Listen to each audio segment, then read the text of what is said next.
First of all, let's remember that our city is named for a woman, St. Barbara, whose day is December 4th each year. There used to be celebrations and remembrances on this day, but we don't seem to hear much about that anymore.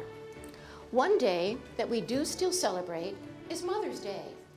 In 1914, President Woodrow Wilson inaugurated Mother's Day and declared that it would be held on the second Sunday of each year. What we wore. Let's move on to the important stuff. So let's start by getting dressed. At the beginning of the 19-teens, women were still wearing corsets, but that was beginning to fade in popularity as dress styles became less form-fitting. Many working women began to wear a black A-line skirt with a loose-fitting blouse. Although a century ago, a blouse was called a waist. It's a little disconcerting to see ads in the newspapers back then announcing a sale on ladies' waists. Here's a sampling of what well-dressed women would wear. You can see why it was not necessary to be wearing a tight-fitting corset underneath. And notice the length of the dresses. A little bit of ankle was now showing. You can understand why the knee-length skirts of the Roaring '20s was so shocking. It might seem strange that I'm including an ad for men's wristwatches in this presentation. I've done it to bring up the topic of wristwatches. Up until World War I, 1914 through 18, women wore wristwatches, but men did not. It was considered effeminate. Men used pocket watches that were often attached with a chain. However, because this was difficult to deal with when soldiers were in the trenches, the military stated that soldiers should wear wristwatches. Now it's time to move on to our shoes. Of course, we wore heels and stockings. The stockings were cotton or silk and usually colored black or white. However, during the 19-teens, some daring women began to forego stockings. And believe it or not, some guys were so shocked and surprised to see naked ankles that they were walking into lampposts. Most women did not shave their legs until the 1920s, when dresses got shorter. A few daring young women began wearing boots with their dresses, but the emphasis was on feminine-looking styles like this. Of course, many women did not leave the house without a hat. In the teens, these were often large hats. Ostrich feathers were popular. It wasn't until the 1920s when close-fitting hats became common. My theory is that as cars got faster, a tight-fitting hat was easier to keep on. On the beach. At the beginning of the teens, most women wore cotton dresses like this. Of course, they waded in the water and splashed around. It would be hard to swim wearing something like this. Here you can see how bathing suits began to evolve in the teens. On the left are the suits that look like dresses. On the right is an example of what these suits were morphing into. Notice in both cases, the women are still wearing stockings.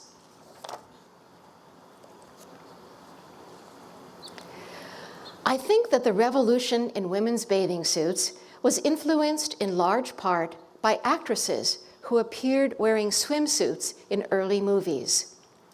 This actress appeared in several movies produced by Santa Barbara's Flying A studio. She was known for her adventurous roles, and I'll talk more about that in a minute. This is Ida Schnall, a champion swimmer who appeared in some movies made by Santa Barbara's Flying A film studio. She probably would have qualified for the Olympics. In 1912, women were finally allowed to compete in water events for the first time in the Olympics. But the man in charge of the US Olympic team refused to allow US women to compete in swimming events. I'm not sure when that changed. The Olympics were canceled in 1916 because of World War I. Some of these early swimsuits were knitted wool that would get quite heavy when wet. British women who were allowed to compete in the 1912 Olympics in water events wore suits made of knitted silk.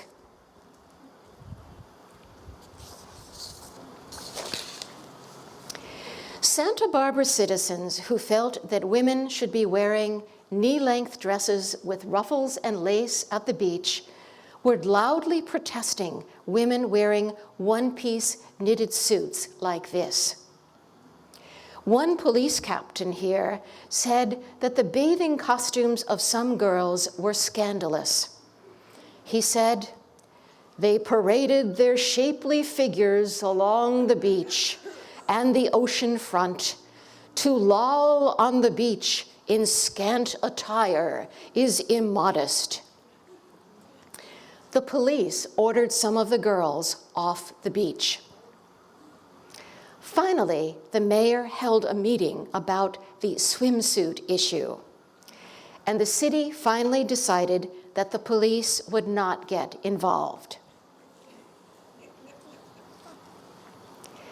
And off the beach, women were beginning to wear pants for the first time in Santa Barbara. The women in pants issue was related to World War I, as women were encouraged to grow victory gardens. The pants were loose-fitting and cinched at the ankle like harem pants, so that they would not look like men's trousers.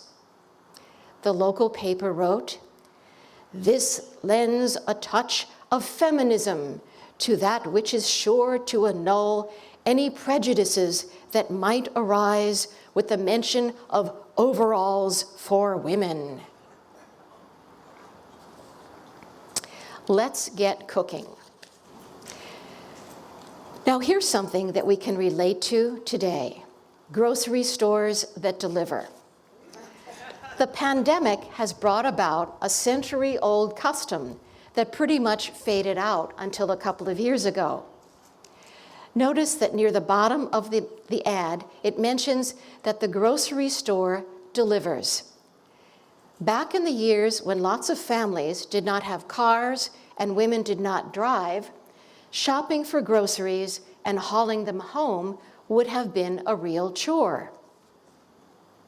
I'm guessing that the custom of grocery stores delivering faded away in the 1920s when cars became more common. You could also just call the grocery and ask that your order be delivered. We didn't have supermarkets yet, so when you went to the grocery, all of the items were behind the counter, and you had to ask the clerk to hand you a can of peas or corn or whatever. Here's an ad for something called a fireless cooker that was actually an insulated box. You first heated a pot of soup or stew on a coal-fired or gas-fired stove, then placed the pot in this box to let it sit until dinner time. We kind of take it for granted that a kitchen will have built-in cabinets and countertops, but that did not start until the 1920s. In the 19-teens and earlier, storage in kitchens was in wooden cabinets that were freestanding, that is, not attached to the wall. This piece of furniture was a nifty one that doubled as storage and also provided a work surface for food preparation and also had a built-in flour sifter. The first company to make these all-purpose cabinets was located in Indiana, hence the name Hoosier Cabinet.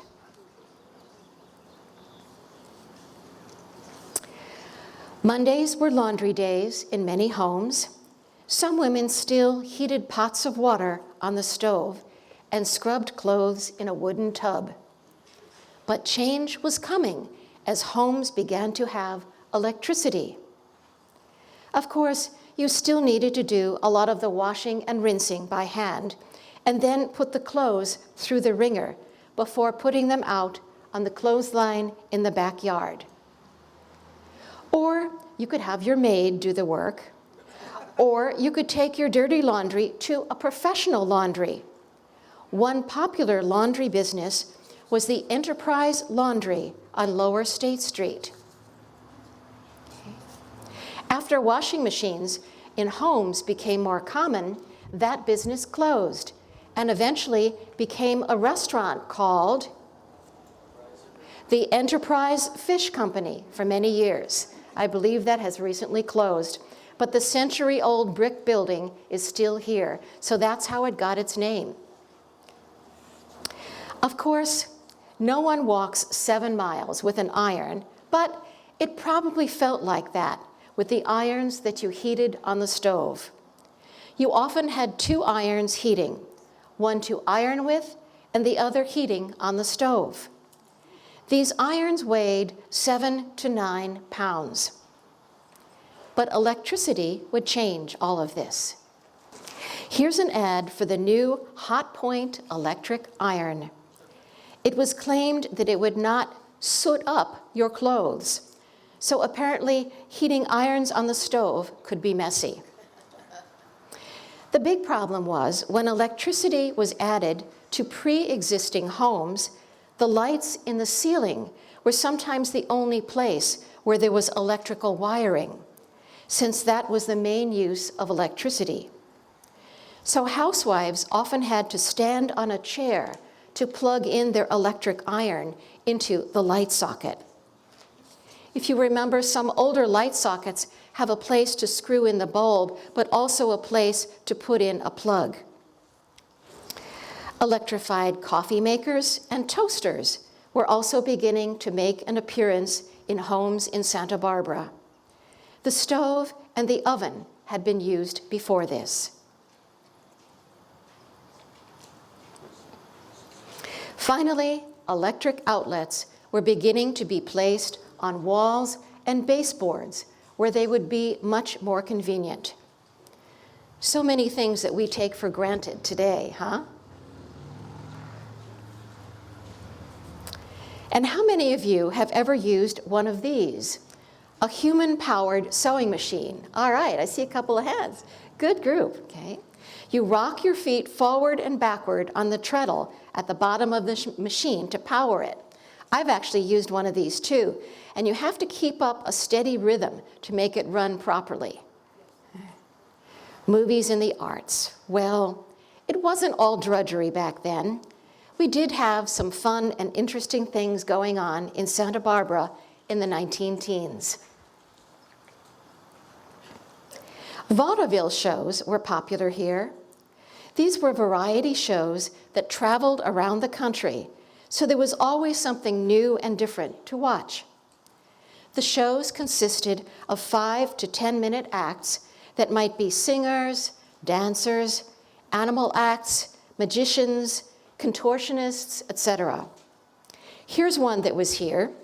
A woman was tied to a wheel, held in the air, and rotated 30 times a minute. Vaudeville shows often contained some short movies as well, maybe 5 to 10 minutes long.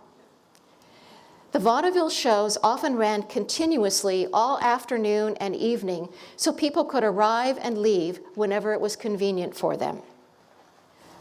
As you probably know, Santa Barbara was one of the few cities in California that had a film studio. The American Film Manufacturing Company, nicknamed the Flying A, was here from about 1912 to about 1921. They employed about 1,000 people, and this young lady was one of them. Leontine Birabent was a film editor. It may seem strange to us today, but it was fairly common for women to work behind the scenes in the movie industry. Women were often the ones who wrote the stories that were used in the movies. The stories were called scenarios.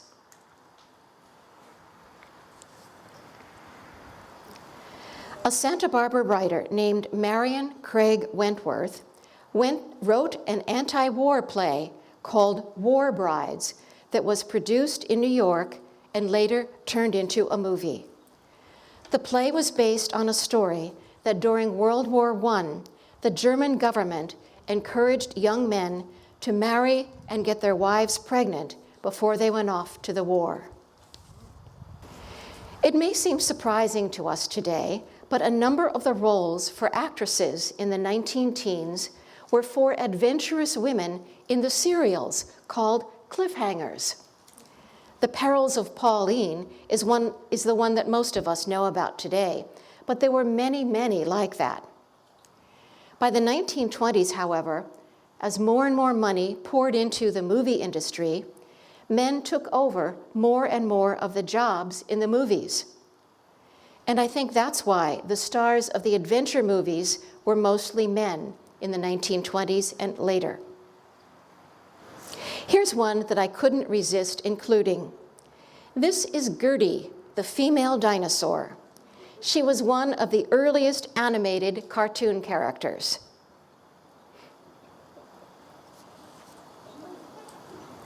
Inez Dibley was a descendant of the De La Guerra family here in Santa Barbara.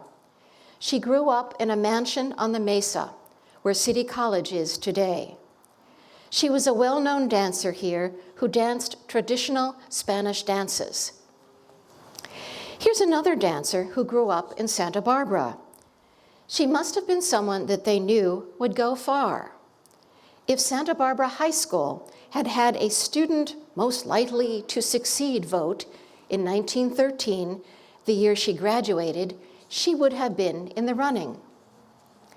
In addition to being popular, she seemed to be good at so many things: basketball, drama, writing, student council, dancing. Her name was Martha Graham, right? She's from Santa Barbara. Her life was a series of firsts. The first dancer to perform at the White House, the founder of the first American dance company, and the first dancer to receive the Presidential Medal of Freedom. Here's a successful actress in the silent movies who grew up in Santa Barbara but did not perform with the Flying A Studio. She performed with Buster Keaton, who you see here, as well as Laurel and Hardy and Charlie Chaplin. Her name was Blanche Payson. Her uncle had been police chief here in Santa Barbara, and that, plus her height, she was over 6 feet tall, got her a job as a policewoman at the 1915 Panama Pacific International Exposition in San Francisco. This fair was held to celebrate the opening of the Panama Canal. At the fair, she was discovered by Mack Sennett, the director of the Keystone Cops movies. During her 30-year career, Blanche appeared in 158 movies. Another Santa Barbara actress who performed in silent movies in Hollywood was this young lady, Bessie Eiton. She appeared in some 200 films in the 19-teens and 20s. How many streets in Santa Barbara are named for an opera? We don't have a Carmen or a Faust, but we do have Natoma Avenue. This street in the West Beach neighborhood was named for Natoma, an opera written by Victor Herbert in 1911. The opera supposedly portrayed a Chumash woman living in Santa Barbara.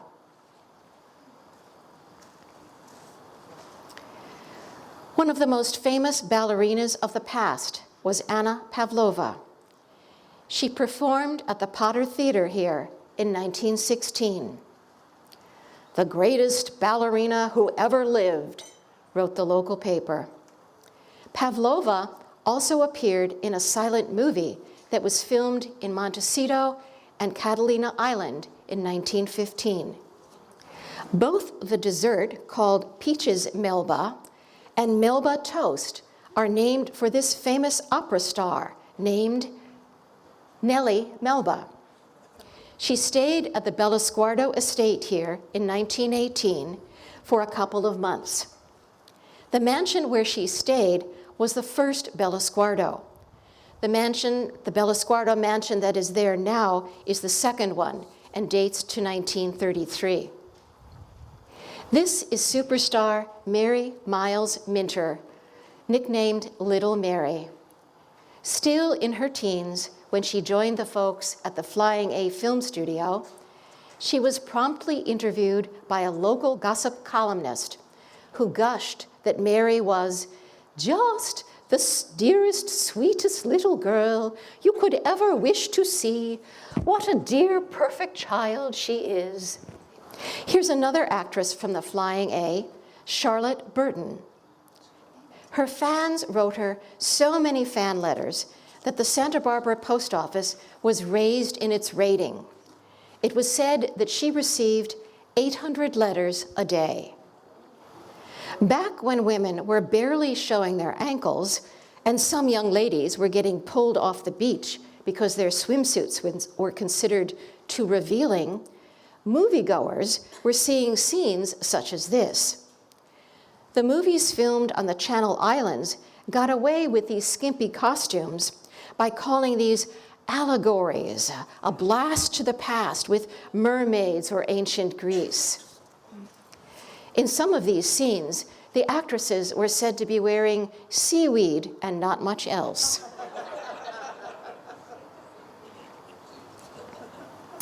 And then came World War I. World War I broke out in 1914, and the United States joined in 1917.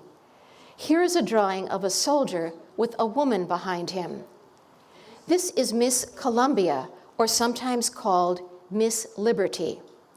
At the time, she represented the United States and democracy. That's why she's wearing a Greek-style dress. During the war, she was gradually replaced by Uncle Sam.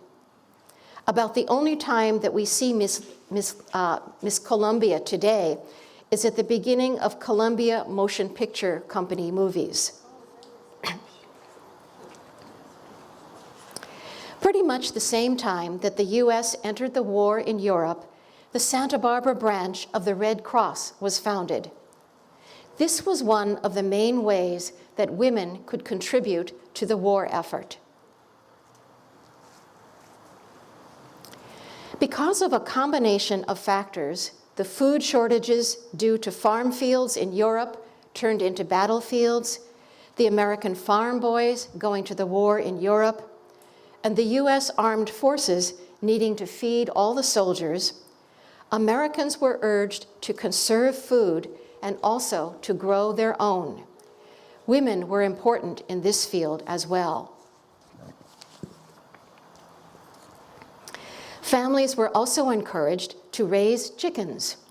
Food scraps that would normally be thrown away could be given to feed the chickens.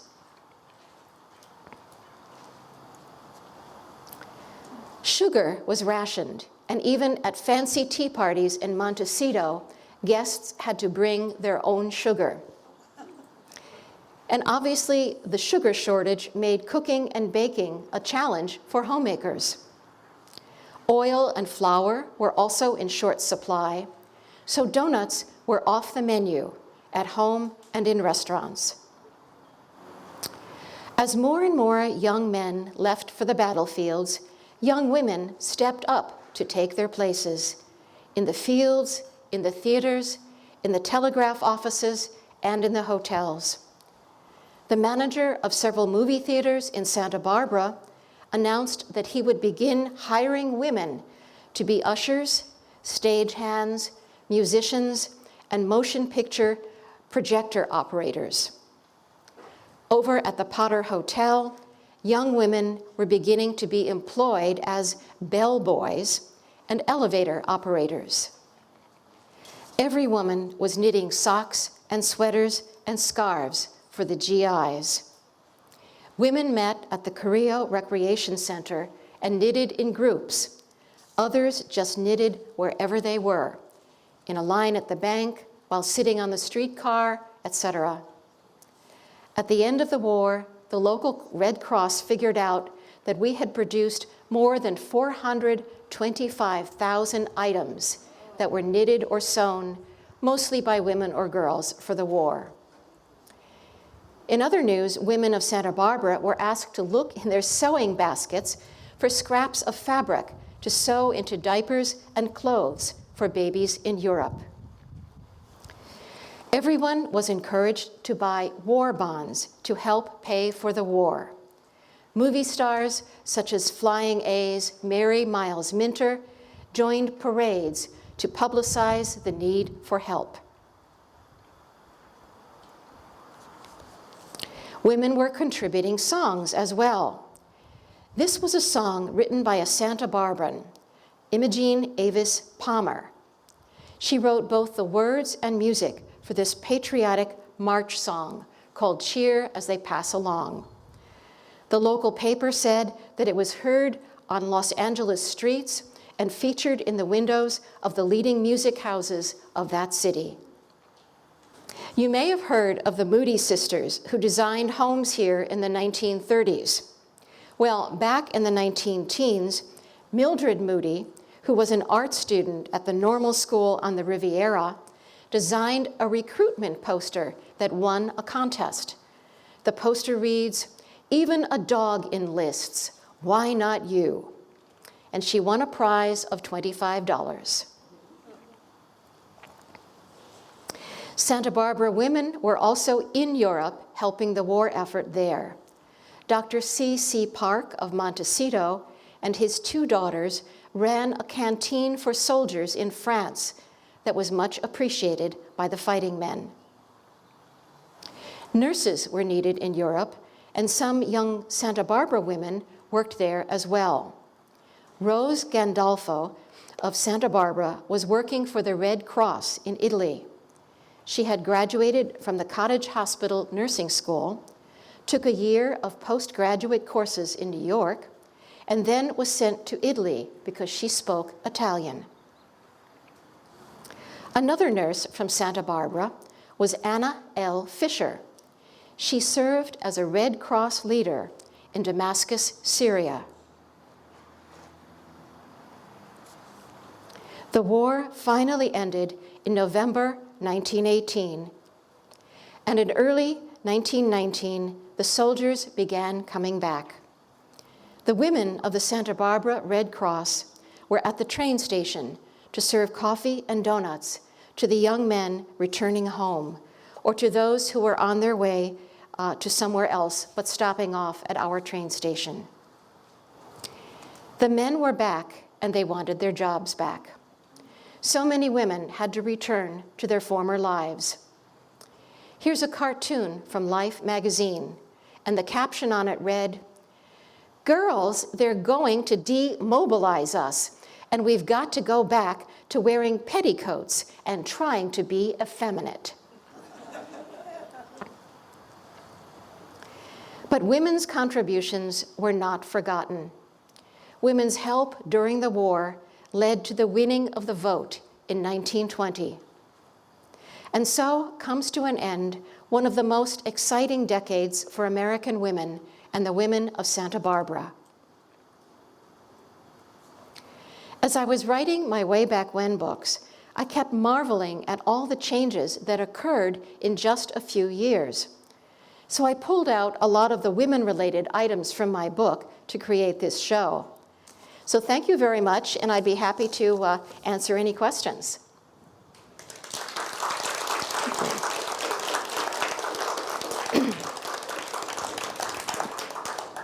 Anybody here going to tell me that's not how I remembered it?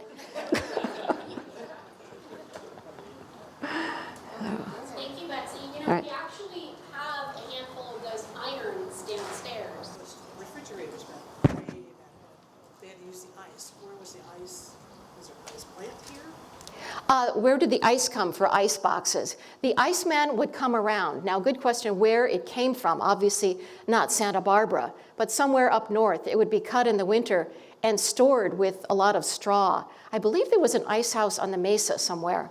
But the Iceman would come around and you would put a sign in the window saying, did you want 10 pounds or 25 pounds or whatever. I have a question for you. I'm in the kitchen remodeling business, and you were showing some pictures there of when they first introduced the electric toaster and the electric coffee machine. What sort of, about when, what year was that? Do you know, or does anybody know when they first introduced the electric? Okay. Compare it with Europe.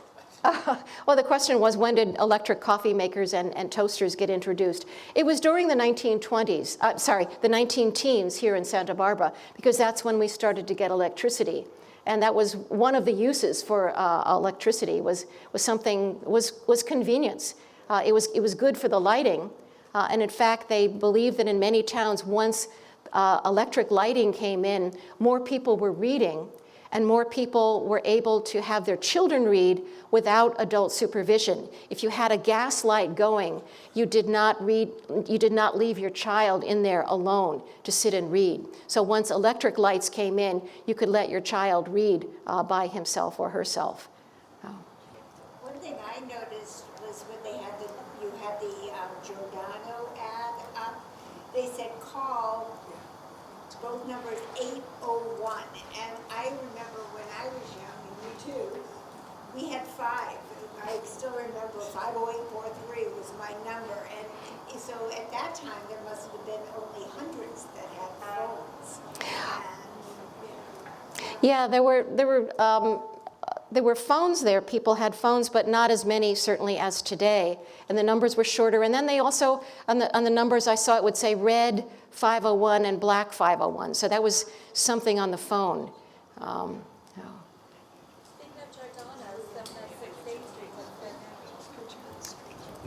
Could you repeat, please? 706 State Street where Giordano's was. What is there now? 706 State Street where Giordano's was. What is there now? Is that a trick question?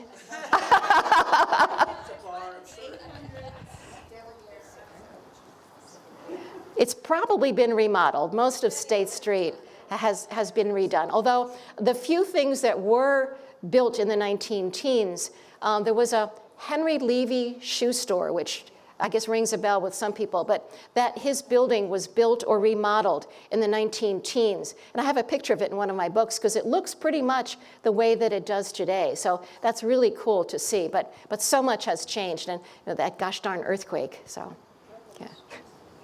So when I write to people, I always say Santa Barbara is paradise.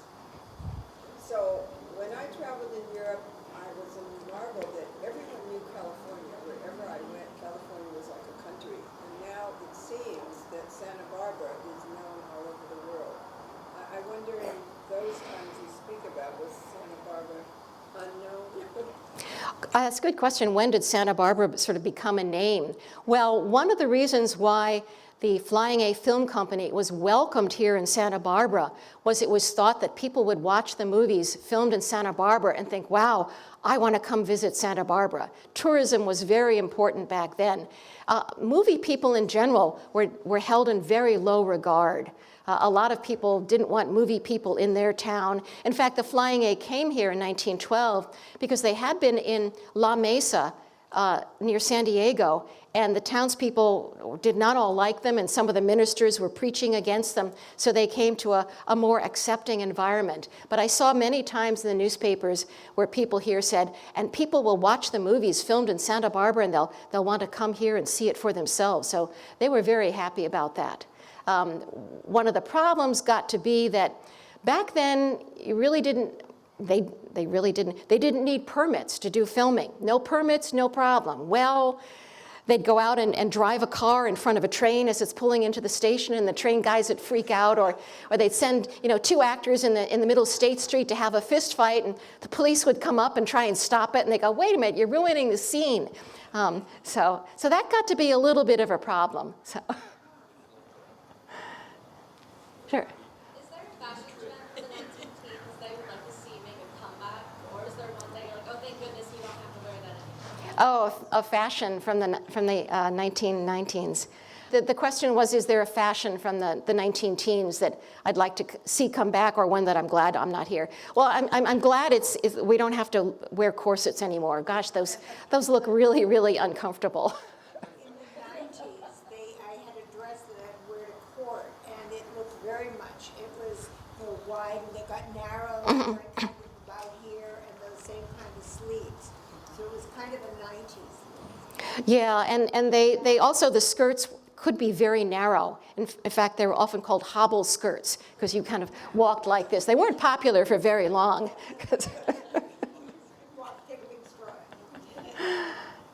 Sure.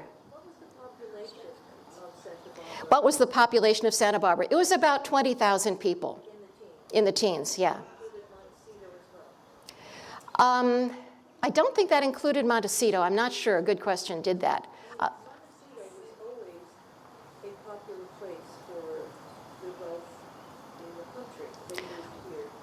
Right, Montecito was a popular place for the wealthy people, but there were not a lot of them. There were big estates.